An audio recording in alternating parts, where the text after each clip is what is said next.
फायरमेंट ली क्योंकि वो अपनी हेल्थ का ख्याल नहीं रख पा रहे थे, पर वॉलंटरी रिटायरमेंट के बाद का प्लान उनका ज्योतिष सीखना था।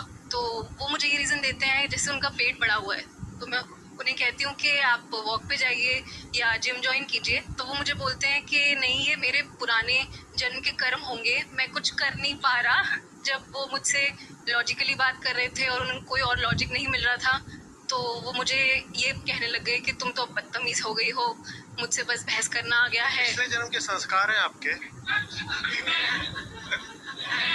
आइन रैंड का बहुत मस्त वक्तव्य है, if you want to expose a fraud participate fully in it.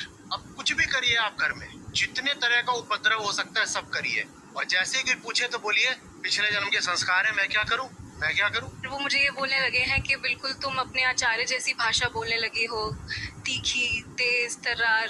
पिछले जन्म के वो भी क्या करे, उनके पिछले जन्म के संस्कार है, और मैं भी क्या करूं, मेरे भी पिछले जन्म के संस्कार है।